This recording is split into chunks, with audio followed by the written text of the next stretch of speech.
नमस्कार मेरे प्यारे दोस्तों।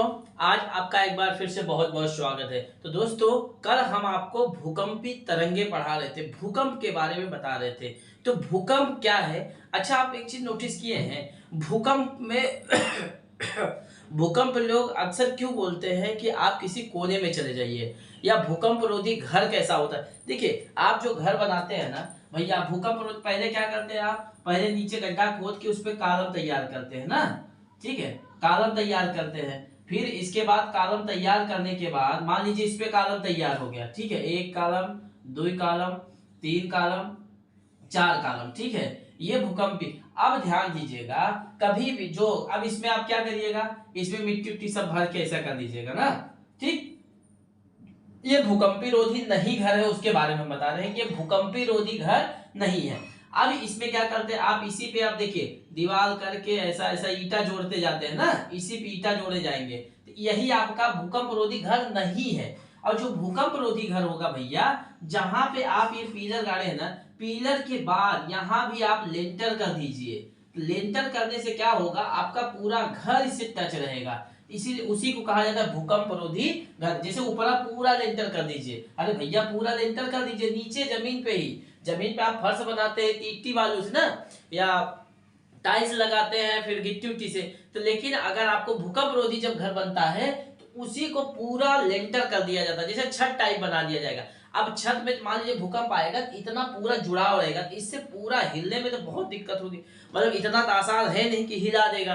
तो समझना, इसीलिए इसको कहा जाता है भूकंप रोधी। समझ में आया क्या कहा जाता है भैया, भूकंप रोधी। ये चीज समझ में आई भैया, भूकंप रोधी घर कैसे बनता है। अब इसी में ध्यान दीजिएगा, जब आप लोग भूकंप आता है तो आपसे क्या बोला जाता है, भूकंप आते ही घर के लोग कोने में चले जाओ, अपने सर को किसी ढक लो। जैसे देखिए, जब कोई मान लीजिए कोई भी चीज आप गिरा के देखिएगा तो कोन, जैसे मान लीजिए कोई दीवार है, ठीक है, ये देखिए, ये आपका मान लीजिए दीवार हो गया। ठीक है, अब यहाँ पे ये छत होगा। अब मान लीजिए भूकंप जब आएगा तो ये दीवार गिरेगी। ठीक है, अब ये दीवार गिरेगी, तो जब ये दोनों एक सिरे पे रहेंगे तो यहाँ कोने का भी बहुत कम चांस रहता है, बहुत कम। ये जब गिरेगी तो ये थाम लेगा। इसीलिए कहा जाता है कि आप कोनवा में चले जाइए, कोने में। अरे भैया, कोई कार्टून है, जैसे कोई कार्टून लीजिएगा, जब उसको दाबिए ना, जैसे मान लीजिए कोई कार्टून है, टीवी का कार्टून है, फ्रिज का, ऊपर से उस पर कूदिए। कभी भी देखा करिए कोने का चीज सेफ रहता है, जल्दी नहीं टूटता। तो इसीलिए लोग बोलते हैं क्या, कि आप कोने में चले जाइए। समझ में आया? चाहे जिस चीज में, जो कोई भी चीज, चाहे किसी चीज का कार्टून लेके से दबाइए, तो देखा करिए कोने वाला सबसे थोड़ा सेफ रहता है। इसीलिए भूकंप रोधी में बोला जाता है कि आप कोने में चले जाइए। अब भूकंपी जोन क्या होता है, देखिए ध्यान से इसको पढ़िए। कल हमने आपको बता दिया था कि भूकंपी जो जोन होता है उसको 5 बराबर भागों में बांटा गया है। कितने बराबर भागों में भैया, 5 बराबर भागों में। वह क्षेत्र जो प्लेटों के कगार पर भूकंपी प्लेट से टकरा रहे हैं, जैसे हमने कल ही बताया था, मान लीजिए 2 प्लेट हो गई। ठीक है, ये मान लीजिए 2 प्लेट हो गई। अब 2 प्लेट हो गई, अब ये मान लीजिए एक दूसरे से ऐसे टकरा रहे हैं, तो उन्हीं को क्या कहते हैं, उसी समय क्या होता है, भूकंपी आएगा। अब बताइए ये कहाँ ज्यादा खतरनाक होंगे भैया, यहाँ पे ज्यादा खतरनाक होंगे ना। या अरे भैया, जहां एक्सीडेंट होगा दूर का आदमी को थोड़ी लगता है। जैसे 2 आदमी जब लड़ते हैं तो क्या दूर का आदमी वाले को ज्यादा चोट आती है, जो पास में रहते हैं। जैसे आप बाइक चला, मान लीजिए किसी का एक्सीडेंट हुआ, देख रहा है, तो जो आस पास के रहते हैं सबसे ज्यादा उन्हीं को नुकसान होता है। तो वैसे भूकंपी तरंगे हैं, समझा भैया। तो जो ज्यादा वहां रहेगा वही ज्यादा खतरनाक हो जाएगा। तो भूकंपी क्षेत्र को हम क्षेत्र में 5 क्षेत्र भागों में बांट दिए हैं, समझ में आया? तो हम उसको क्षेत्र के हिसाब से हमने उसको कितने क्षेत्रों में बांटा है भैया, 5 क्षेत्रों में। तो भूकंपी 1 से लगभग 5 तीव्रता का भूकंप आता है, 1 से लेकर 5, 4, 3, 2, 1। तो यहां भी देखिए 5 नहीं, 1, 2, 3, 4, 5 नहीं, उल्टा हो गया, 5, 4, 3, 2, 1। सुना भैया, तब भूकंपी क्षेत्र की जो तीव्रता होती है, अब जब से ज्यादा नुकसान कहाँ होगा भैया, 5 वाले पे। तो इसी को हम लोग कितने बराबर भागों में बांटे हैं भैया, 5 में। समझ में आया? अब 1 से 5 तीव्रता का भूकंप आता है, लेकिन भूगोलवेत्ताओं ने, जो भूगोल के विशेषज्ञ थे, उन्होंने 1 को समाप्त कर दिया है। किसको समाप्त कर दिया गया, 1 को। 1 को क्या किया भैया, 1 को समाप्त कर दिया है। 1 को क्या किया है, समाप्त कर दिया है। अब भूकंपी जोन कितने हैं? अब आपसे पूछा जाए भूकंपी भूकंपी जोन 4 भागों में बांटा जाता है। 4 भागों में बांटा जाता है। कितने भागों में भैया? 4 भागों में बांटा जाता है। सुना भैया? अब 4 बराबर कौन से भूगोलवेत्ताओं ने कौन से जोन को समाप्त कर दिया गया है? तो एक जोन को, फर्स्ट जोन को समाप्त कर दिया गया है। किसने उनको? फर्स्ट जोन को समाप्त कर दिया गया है। फर्स्ट जोन को क्या कर दिया गया भैया? समाप्त कर दिया गया है। समझ में आया भैया? तो फर्स्ट जोन को क्या कर दिया गया भैया? समाप्त कर। जैसे जैसे हम इधर की तरफ बढ़ेंगे, समझ में आए, तो हम खतरे की तरफ बढ़ रहे हैं। जैसे इधर से देखिए, इधर आइएगा तो हम खतरे की तरफ बढ़ रहे हैं। तो सबसे खतरनाक जोन कौन सा होगा? आप बताइए अपने मन से। आप बताइए भैया, सबसे खतरनाक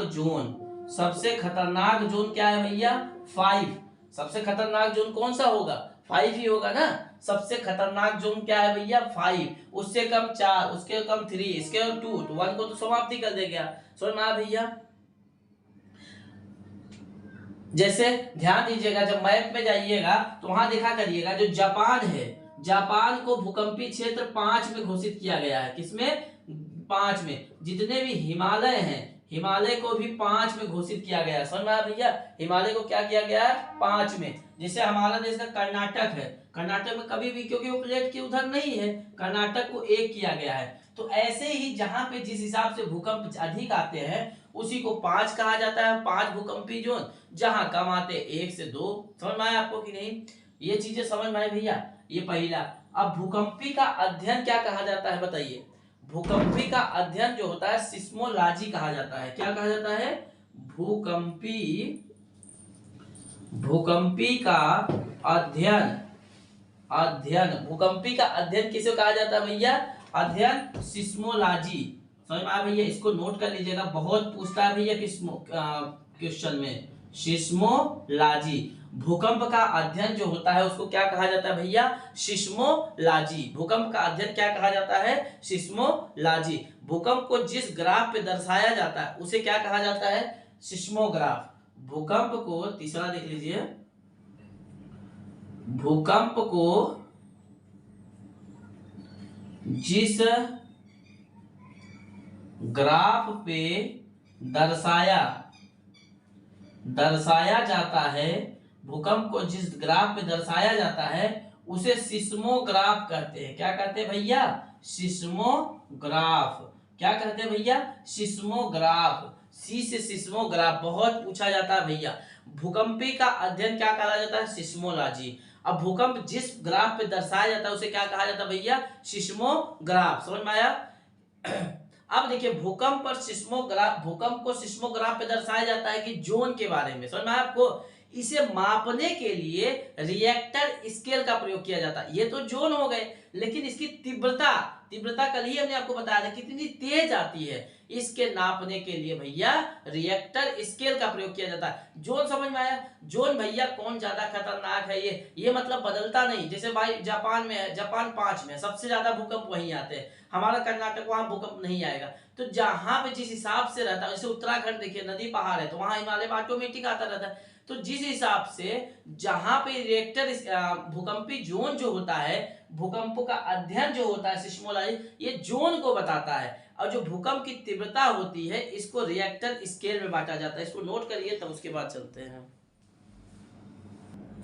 देखिए दोस्तों, अब हमने आपको सिस्मोग्राफ का जोन के बारे में हमने सबसे अच्छा बता दिया आपको। ये नहीं कि जोन के नाते, अभी हमने आपको बताया कि भूकंप बचने की सबसे बड़ा कोना में। अब ये नहीं कि हाँ मतलब पूरी आपकी बिल्डिंग दरअस है, मतलब उसका छत लेंटर नहीं है तो जाके कोनों में रहिए, नहीं। हमारे सर बताया कोने में, पता लग गए ऊपर का टिकट कट जाए, इतना कोने में मत रहिएगा। आपको अगर सही रहे तो बाहर सबसे पहले भाग जाइएगा, अगर नहीं भाग पाए तो सबसे पहले कोने में रहना सीखिए। समझ में आया मेरे प्यारे दोस्तों? अब ध्यान दीजिएगा, रिएक्टर स्केल पर हम 0 से 9 तक अंक बने होते हैं। रिएक्टर जो स्केल होता है भैया, रिएक्टर स्केल जो होता है, रिएक्टर स्केल में 0 से लेकर, कहां से भैया? 0 से लेकर 9 तक, आपको दिख रहा होगा, लेकर 9 तक अंक होते हैं, 9 तक अंक होते हैं, और 9 तक अंक, 9 तक, अरे सॉरी, 9 तक अंक होते हैं। समझ में आ भैया? रिएक्टर स्केल में 9 तक अंक होते हैं। आइए कर देते हैं 1 2 3 4 5 6 7 8 ना। समझ में? ना मतलब ना ही नहीं, ऐसा मत समझिएगा सर जी बोल रहे हैं ना खाएंगे।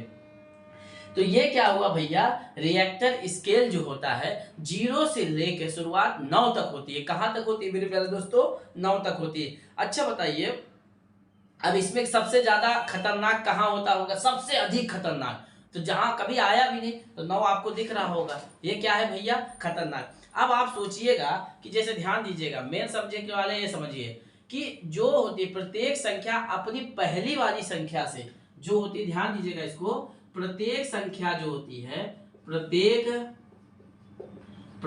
संख्या अपनी पहली वाली संख्या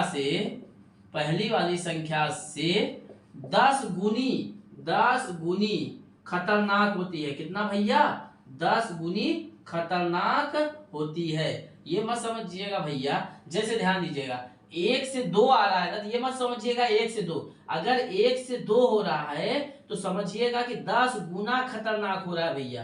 समझ में आ रहा है कि नहीं? जैसे आप कहिएगा 1 बोरी 2 बोरी, ठीक है, मान लीजिए कोई चीज है। अब यहाँ पे कितने का अंतर है? 1 ही बोरी का, लेकिन रिएक्टर स्केल में इसका मतलब 10 गुना। समझ में आ रहा है आपको कि इसके बदले 10 ज्यादा, मतलब 1 से अगर 2 आएगा, 1 से अगर 2 आएगा इसका मतलब है कि 10 गुना ज्यादा खतरनाक है। समझ में आ भैया? 1 से 2 जाएगा 10 गुना, 10 दूना 20 गुना, 20 दूना 40 गुना। समझ रहे हैं आप? तो इसी हिसाब से रिएक्टर स्केल क्या होता है? समझ में आ भैया? जैसे ध्यान दीजिएगा आप, जैसे देखिए यहां से बनता है, देखिए ये रिएक्टर स्केल है 10 गुना। समझ में आ रहा है आपको? अगर ग्राफ द्वारा दर्शाएंगे तो ये 10 गुना खतरनाक होता है। समझ में आया भैया? भूकंप मापने के लिए मर्केलिन स्केल का प्रयोग किया जाता है। समझ में? पहले जो भूकंप नापा जाता था, अभी तो उसको बंद कर दिया गया, एक मर्केली स्केल था, मर्केली स्केल, इसको भी नोट कर लीजिएगा भैया, पूछेगा तो नहीं। मर्केली स्केल पहले था, इसमें 0 से लेके 12 तक अंक होते थे। कहां तक भैया? 0 से लेके 12 तक जो अंक होते थे वो मर्केली स्केल होता था पहले। समझ में आया आपको? तो ये चीजें समझ में आई भैया? तो रिएक्टर स्केल पर क्या होता है, ये नापा जाता है भूकंप की तीव्रता। भूकंप की तीव्रता किस पे नापते हैं? रिएक्टर स्केल पे। समझ में आया भैया?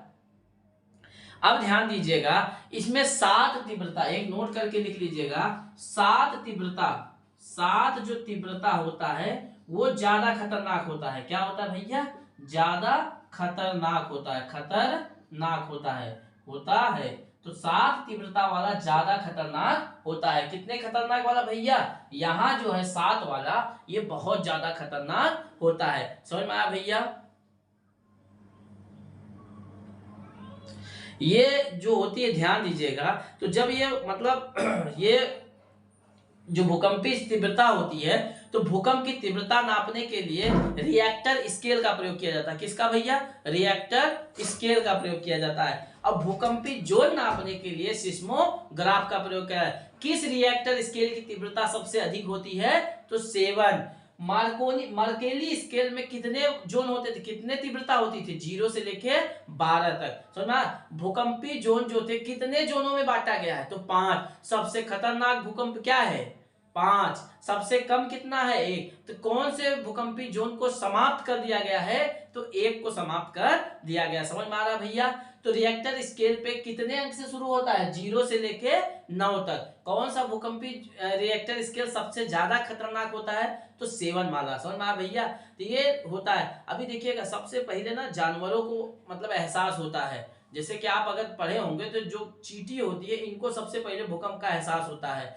तो जो जापान है ना भैया, ये लोग क्या करते हैं, जैसे भूकंपी जोन, ये लोग क्या है, जब उसमें जानवरों में भैया चिप लगा देते हैं। जैसे भूकंपी आता है ना, तो उसके पहले मानव भी अलर्ट हो जाता है। सभी के यहाँ, जापान बहुत डेवलप्ड कंट्री भैया, वहां जैसे होता है ना, तुरंत चिप लग जाता है। वहां जो पशु रहते हैं उसमें चिप लगा देते हैं। तो चिप लगाए, जैसे आया मान लीजिए भूकंप आया, भूकंप आया, अरे भूकंप आया, भूकंप आया, आप इसके बाद ले दौड़ते दौड़ते, तो वहाँ ऐसा नहीं है, उनके ऐसा नहीं, अपने यहाँ क्या होता है, अपने गाँव में भूकंप, अरे भैया भूकंप आ गया, भूकंप आ गया, अरे साहब तो ले दौड़े, और मतलब उसी में एक दूसरे में लड़के गए काम से। लेकिन जापान वपान में ऐसा नहीं, जैसे वो चिप लगा देते हैं, डेस्टिनेशन अलर्ट रहता है वहां पे, मान लीजिए अलार्म बज जाता है भूकंप आने वाला है, तो सब क्या करते हैं, ऐसा घर बनवा के अंदर चले जाते हैं, अंदर वहीं पे ऑक्सीजन ऑक्सीजन सब पुलिस पहुंचा देती है, या उनका लेके जाते हैं बस वही, और अपने हाथ, अरे भूकंप आया, अरे भूकंप आया, भूकंप आया, ऐसा डोलते रहते हैं कि मतलब और नहीं होना तो और हड़बड़ा के मर जाते हैं। तो जापान बहुत डेवलप्ड कंट्री है भैया।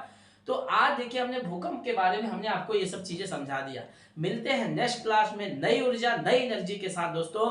ऐसे ही पढ़ते रहिए, ऐसे ही मेहनत करते हैं, एक दिन आपकी मेहनत जरूर रंग आएगी। आपके माँ बाप को भी आपके ऊपर गर्व होगा कि आज हमारा बेटा क्या बन गया।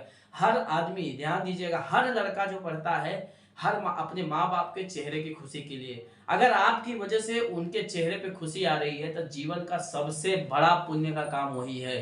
तो ये चेहरे की खुशी देखिए, हर माँ बाप का क्या सपना होता है, हमारा बेटा पढ़ लिख के कुछ बन जाए, ताकि हमारे भले आप दूर चले जाइए, कहीं भी नौकरी पा जाइए, उनका सबसे बड़ा ये होता है कि आप कहीं सेटल हो गए तो उनका जीवन मतलब ये होता है कि अब हम सही से रह सकते हैं। तो इसीलिए दोस्तों, और पढ़ाई का ये भी नहीं कहा नौकरी ही करना, भैया जब पढ़ाई आप करिएगा ना आप चमकिएगा। जैसा हमने आपको पल्सर तारा बताया था ना, जब तारा पढ़ा रहे थे, तो एक चमकने के लिए जहां आप 10 आदमी में खड़े हैं ना, आप अगर पढ़ रहे हैं ना भैया, तो आपकी अलग ब्राइटनेस रहेगी जहां भी देखिएगा। और आपके मतलब जब तक सफल या असफल से कोई मतलब नहीं, आपके ज्ञान बनना चाहिए, बस ज्ञान होना चाहिए। अगर ज्ञान रहेगा ना तो ऑटोमेटिक सफलता की चिंता मत कर, कहते नहीं। और सबसे बड़ी जीवन में अपने ऊपर गुरूर मत करिए, घमंड मत करिए किसी चीज को। जैसे देखिए पत्थर को इतना घमंड था, पत्थर बोला न हमें हवा उड़ा सकती है न आग हमें जला सकती है। पत्थर को अपने आप पे इतना घमंड था कि न हवा हमको उड़ा सकती है न आग हमें जला सकती है, इतना घमंड। लेकिन पानी आया, दोनों चीज कर दिया, ले बहा भी ले गई, ढंगला भी दिया, हो गया काम। तो कभी भी अपने आप पे घमंड मत करिए, बस उनकी दया से सब काम हो रहा है, गान नहीं है, आपकी दया से सब काम हो रहा है प्रभु। तो इसी के साथ जय हिंद, जय भारत।